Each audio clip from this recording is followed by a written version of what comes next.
ازيكم عاملين ايه؟ معاكم احمد بيه. بني ادم بقالي كتير ما قلتهاش وانتوا بتسالوني عليها، ما اعرفش ليه. يوم الاربعاء رجع الحمد لله، بقينا ننزل يوم الاربعاء تاني، او ما اعرفش الصراحه الفيديو ده هينزل يوم الخميس ولا يوم الاربعاء، بس هو عامه هنبدا ننزل من يوم الاربعاء تاني عشان خلاص بقى وحشني ووحشكوا يوم الاربعاء وبتسالوا عليه وبنسال عليه، وفي حاجات تانية وحشانه برضه هترجع بس هقول لكم عليها في اخر الفيديو. لا انا مش بخليكم تقعدوا لاخر الفيديو ولا حاجه، يعني هو بقى يمكن الفيديو يعجبكم انتوا وتشوفوه لحد الاخر. مش هفتح بقي غير لما تدوس لايك وسبسكرايب. ايوه يا جماعه خدت بالي ان احنا وصلنا 30,000، هكون مبسوط اكتر لو وصلنا 40 عشان ما بحبش رقم 3. هسألك سؤال، شايف نفسك وسيم كام من 10؟ هتقول لي 6، تقول لي 7، تقول لي 3، تقول لي كام؟ تقول لي 10. يخرب بيت القرف. سؤال تاني، صاحبتك خطيبتك مراتك بتحبك؟ تقول لي اه. غلبان يا اسطى، والله غلبان. ما هو اللي انت ما تعرفوش، هي صاحبتك بتحبك بس هي لسه ما شافتوش. لسه ما شافتش الراجل ده. شخص تحسه لو بياع ايس كريم في تركيا بيحب واحده في مسلسل تركي وفي نفس الوقت قرر يكون شخصيه في مورتال كومبات. حاجات كتير فوق بعض تخلينا نتساءل، ولكن الراجل ده كاتب لنا كل الاجابات عنده في البايو. انتم في روائع احمد سامي دياب، فاشن امباسادور ان ايجيبت، سفير الموضه في مصر. هل مصر ليها سفير في الموضه اصلا؟ ثانيه واحده انا عايز اكتب على جوجل سفير الموضة في مصر. ما اعرفش، بس صدى البلد قالت ان دي سفيرة الموضة المصرية. ما اعرفش مين دي، بس هي سفيرة الموضة المصرية. وانا بقول ايه، هو يعني ايه الموضة ليها سفير؟ هو ايه الغباء اللي انا بتكلم فيه ده؟ معلش يا جماعة انا اسف، عادي واحد غبي. الافكار عندي كيف. تعالوا نشوف بعض من افكار روائع احمد سامي دياب ونشوف هو فعلا هل يستحق لقب سفير الموضة في مصر ولا يكتفي بان هو ياخد صاحبتك بس ويمشي. بقالي كتير قاطع التمرين بتاعي ومفيش حاجة محمساني اني اروح الجيم، بس قلت الحاجة اللي هتشجع. لا معلش، قص كلامك ابطأ من كده شويه، عشان انا دلوقتي ما لقطتش غير ان انت ما بتروحش جيم عشان انت تقريبا مش في المود، حاجه كده مش عارف اسمعه. ان اروح الجيم اني ما اتمرنش زي ما انا كده والبس حاجة جديدة، فعرفت ان في مكان في مصر الجديدة. معلش يا جماعه تسمحوا لي بس ارجع تاني اللي احنا شفناه، عشان برضه هو ما هي مش حاجه عاديه اللي احنا شفناه ده برضه. مش يعني انت دلوقتي بص قول لي ده اهو، انت شايف ده قدامك في الشارع، ايه اللي انت ممكن تعمله غير ان انت تديله رقمك وخلاص؟ انت هتقول لي انا راجل وبتاع وممكن يكون هو ستريت ومش عارف ايه، انت هتديله رقمك، يمكن يحتاجك في حاجه، يمكن انت تحتاجه، يعني ما اعرفش، بس انت هتديله رقمك. انا عارف انا بقول لك ايه. هنا الماشيه تحس ان هو بيمشي بدراع بلاي ستيشن، تحس ان في شخص ماسك انالوج وطلعها قدام كده، او حد دايس دبليو. الووك سايكل نفسها هي مش طبيعيه ان هي تكون بشريه كفايه، يعني ماشيه لشخصيه في جي تي اي، فاهم ان هي حاجه بيزك، بس احنا دلوقتي بنتكلم بجد. تعالوا نشوف ايه المكان اللي هيحل ازمه استاذ احمد سامي دياب. لقيت عنده اكتر من موديل، ومش للتمرين بس، كمان بيعمل سويت بانت للنزول العادي. بصراحة اتحمست حد يقول لي مين بيعمل كده؟ انا بعمل كده. انا بصراحه لما اجي اروح محل لبس اقول الواحد محتاج فعلا ان هو يتمرن هنا فعلا انسب مكان يتمرن فيه. تمسك الدمبلز واسخن اشوف هلبس ايه. لقيت انه عامل كواليتي عالية قوي اسمها ماشي، لا احنا مش هنشوف الاعلان نفسه. انا ما اعرفش هو حاطط مزيكا كوبي رايت ولا لا، بس هو انتوا فاهمين اللي انا شايفه اهو. بصوا كده هتلاحظوا ان في حاجات عاليه قوي وحاجات واطيه قوي. انا ما بفهمش في الجسم، ما بفهمش في الجيم، بس يعني ايه. ايوه انت خلصت دراعاتك تمام 100. بص تحت كده، يعني بص تحتيك تمام. بيسرق الهدوم في الشنطه دي وغطى وشه عشان محدش يشوفه بس. انا مش فاهم حاجه، هو مين ده؟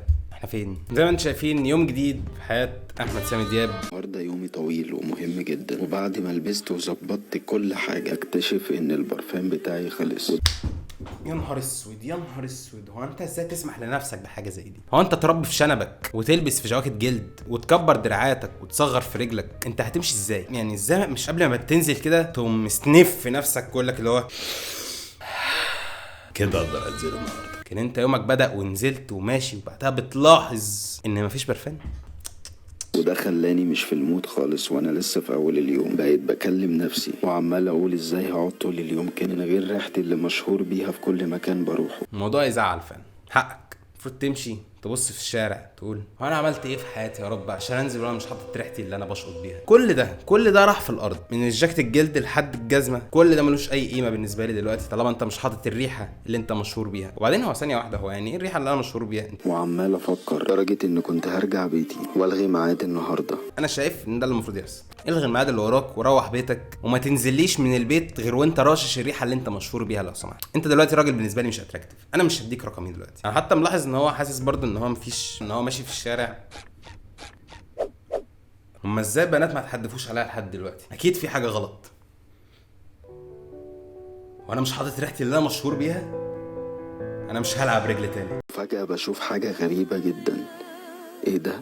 صوت الاغاني عالي قوي فجأة، مش فاهم حاجة. ايه ده؟ ولا كيس محل برفيومز؟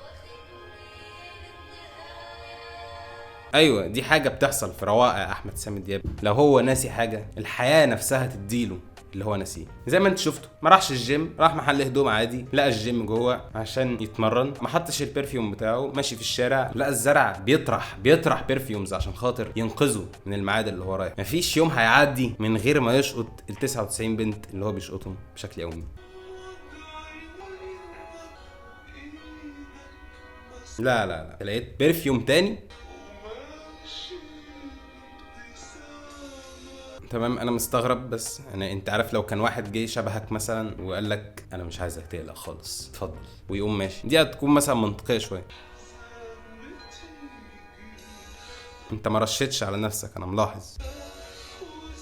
زي ما انت شايفين الشجر اللي في المنطقه دي كله بيطرح برفيومز، دي مش حاجه انت هتلاقيها. الشجره مش هتطرح لك حاجه لو انت نسيت البرفيوم بتاعتك. انت الحياه هتسيبك ريحتك وحشه عادي، لكن ما ينفعش الحياه تسيب احمد سامي دياب كده. طبيعي ان هو لما ما يلاقيش البرفيوم بتاعه الشجر كله يطرح برفيومز، الا اذا كان هو معدي مثلا من مزرعه ماء الذهب او حاجه. هي دي التالت ازازه انت رشيتها دلوقتي، يعني انا مش فاهم ايه الريحه اللي انت مشهور بيها. يعني هل هي ريحتك مكونه من 3 ازاز برفيوم؟ دي حاجه صعبه ان انت يعني ريحتك المشهوره تبقى خليط برفيومز في بعض، اظن دي حاجه بتصدع. يا نهار اسود، الهبه راحت يا استاذ احمد. انت هتعمل ايه دلوقتي؟ الرصيد ده مقصود ان هو يتحط عشان يحاولوا يقعوا، لكن هو عمره ما هيقع. زي ما انتم شايفين الصوره دي، لكم عالم ولي عالم. فعلا راجل بيحسسني ان هو طالع من درج التسريحه، او بيحسسني ان هو ازازه كولونيا 3 خمسات. خطر، راجل مافيا، راجل معرفش، راجل زياده عن اللازم. مش فاهم ديت ويز ماي سيلف، حرام والله، ظلم. يا بنت الحلال تقبلي تقعدي على الارض قدام الراجل ده عشان مفيش كرسي تاني؟ تقبلي؟ انا عن نفسي اقبل اقف على الترابيزه لو ما كانش فيه اي حته ان انا اقف او اقعد فيها، بس اكون قاعد بشوف روائع احمد سامي دياب قدامي وهو بيقول لي عارف انا النهارده حصل لي موقف، حسيت بمشكله كبيره، مش قطش غير 6 7 بنات بس النهارده، وانا قاعد بشرب قهوتي زي كل يوم وغالبا في نفس الميعاد. عشان انا راجل سينماتيك جدا. انا كل يوم بشرب القهوه بتاعتي، مش بشرب قهوه عاديه، واكون بشرب سيجارتي الكابتن بلاك وانا بكتب الروايه بتاعتي الجديده. المره دي بتحصل حاجه غريبه جدا. ايه اللي حصل غريب جدا؟ القهوه طلع فيها سكر. انا متاكد ان الراجل ده بيشرب القهوه بتاعته من غير سكر. وعارفين انتوا الناس بتوع القهوه اللي هم القهوه الحقيقيه يا جماعه ما يتحطش فيها سكر. انت راجل بتحط سكر في القهوه يبقى انت ما بتفهمش في القهوه. هم بيبقوا بالهيئه دي وبالشكل ده يعني دايما القهوه بالنسبه لهم بتبقى هي ديانه اكتر ما هي مشروب عادي بيتشرب في اليوم في كافيين. لا، هم عندهم القهوه شيء مقدس جدا، ان هو احنا لازم نشربه زي ما هو يا جماعه. لو انت راجل ما بتشربش القهوه من الفيل العدل يبقى انت ما بتشربش قهوه خلاص. بتحصل حاجه غريبه جدا. اوبا، شكلنا داخلين على قصة حب بين الراجل ده وواحدة مش مهمة خالص زيها زي 20 غيرها في اليوم.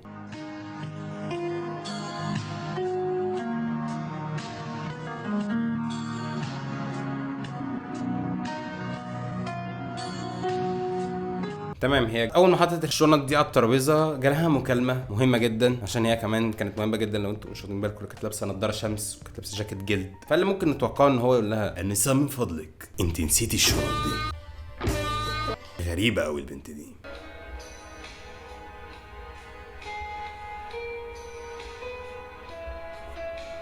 لا دي مش اخلاق راجل جنتل خالص، انك تفتح في شنط الناس وتطلع اللي جواها كده. لا هيبتك قلت عندي. هيبتك كانت بص كانت كده ونزلت كده.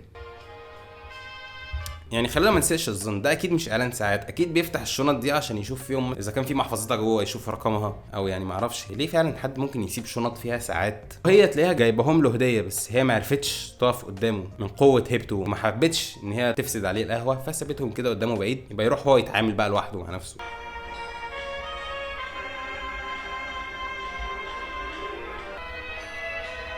ماشي، هو لا ساعات كتير قوي عامه، ومشغل موسيقى قديمه اكيد كوبي رايتد. تعالوا نسكيب فقره الساعات دي. انت رايح فين يا استاذ احمد؟ انا ظني فيك خاب، طلعت حرامي، طلعت بتسرق ساعات فيك رولكس، يعني يا ريتها رولكس. او لا يا جدعان مش هنسيه الظن المره دي، هو اكيد عارف مكانها فين، ان هو راجل ذكي. لحد دلوقتي وانت بتتفرج حاسس ان انت قد ايه عايز تعيش حياه الشخص ده. راجل محلتكش غير شنب وشعر غريب وشبه التراكوة، والحياه بتديلك كل يوم برفيومز. وساعات في الشارع، يعني انت ماشي في الشارع ينزل لك برفيوم، بتلاقي حد حدف عليك حزام مثلا، يعني انت عارف مشوار في وسط البلد تلاقي بتوع البدل ماسكين فيك يقول لك بدل يا فندم، بدل دي دي حلوه قوي، دي على مقاسك، قيس البدله دي وحياه امك تقيس البدله دي يا باشا، هظبطك سعرها والله. فهو عايش الحياه دي في اي منطقه فينتج. يعني لو واخدين بالكم كل الفيديوهات في مصر الجديده، مصر القديمه، تاني استاتيك الزمالك تقريبا، زي ما انتم شايفين راجل ما بيحلقش عند حلاق عادي، لازم يحلق على انغام الكاسيت والمكنه اللي استهلكها مثلا حوالي 90 مليون مصري. بيكيبت فينتج في حياته عادي. ايه قله الادب دي؟ ايه ده؟ دي ربايه انك تمسك سيجاره قدام راجل كبير وهو عمال بيحلق لك يا عيني، وبعدها بيخرج احمد سامي دياب وبيلبس جاكيت جلد كالعاده قصير عليه، يبتدي بقى رحلته في ان هو بقى ايه ده؟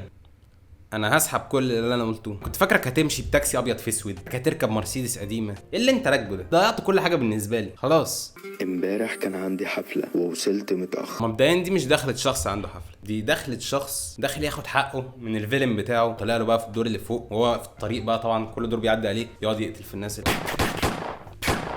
وهو ده الشخص بقى التايب اوف جاي اللي هو لما يجي يضرب حد بالمسدس يقوم نافخ الدخان كده. اكيد بيعمل كده. صحابي عمالين بيكلموا يقولوا لي يلا يا ابني ما فيش وقت، كله جاهز والحفله خلاص هتبدا، وانا مشغول وعمال اقول لهم ان جاي خلاص، بتحصل حاجه بتقفل لي اليوم. يا نهار ابيض، الجزمه تقريبا هتطلع له فلوس او هتطلع له التيكت بتاعت الحفله، او هي الجزمه عايزه تقول حاجه عامه. حطيت ايدي على وشي ومش عارف اعمل ايه، وعمال افكر اعمل ايه. انت حد من صحابي قال لي ما قدامكش غير مكان واحد اسمه فاشونيستا، موجود في حدائق القبه، وعنده كل الاستايلات اللي انت عايزها. هو كان بيتعامل على المكان اللي فات ده ان هو بيته يعني، ماشي ما عنديش اي مشكله، بس اللي عندي مشكله فيه انك تروح حدائق القبه عشان تجيب جزمه. دي كارثه. فين خدمه الحياه دلوقتي؟ ازاي الجزمه ما تصلحتش من تلقاء نفسها؟ ازاي محدش مثلا حدفه بفردتين ابتدي ياخد باله ان دي جزمه جديده جدا فيقوم لابسها وماشي؟ او ما اعرفش، بس ان هو يلاقي جزمه باي طريقه ان هي تكون عنده، هي الحاجه تجيله ما يروح لهاش. فكره ان هو يروح حدائق القبه دي حاجه قويه جدا. يعني عايز اعرف ايه الجزمه اللي انت جبتها هناك لحاجه زي دي؟ ايه القرف ده؟ مين بيلبس جزمه حمراء في اللي انت لابسه ده؟ او مين بيلبس جزمه حمراء عموما؟ ماشي، احنا لقينا نفسنا دلوقتي في اعلان جزم. هو قاعد يجرب جزم كتير قوي قوي قوي. في اول الفيديو قال ان هو كان عنده حفله ووصل متاخر، فان هو يروح حدائق القبه ويلبس كل الجزم اللي اتعملت تقريبا في الحياه. ايه يا ابني؟ اشتريت حاجات كتير، يلا انا جاي اهو. ايه يا اسطى بتكلمني دلوقتي ليه؟ الساعه يا ابني 5، احنا خلصنا الحفله وروحنا نمنا. انت لسه ما جبتش الجزمه؟ ايه المسخره اللي انت لابسها؟ انت بجد مشغل لي مروان بابلو بتصور لي بجاكيت بامب؟ لا لا لا، فين يا ابني القميص والبنطلون؟ فين لبس جدك؟ انت حتى واقف اهو في مكان فينتج شويه. ايه نو هو ايه ده؟ ممكن حد يفهمني دلوقتي حالا هو ايه اللي بيحصل؟ هو ليه متعود ان هو يلبس بنطلونين فوق بعض؟ وايه المضحك؟ يعني ايه اللي انت تحط فيه ساوند افكت اللي هو الصوت اللي انت مثلا ما تشوف حد من اهلك او ابوك وهو ماسك الموبايل وبيقلب في الفيسبوك ريلز دي، فانت بتسمع الصوت ده كتير. انت بتسمع الصوت اللي هو او نو نو نو look at the top of his head.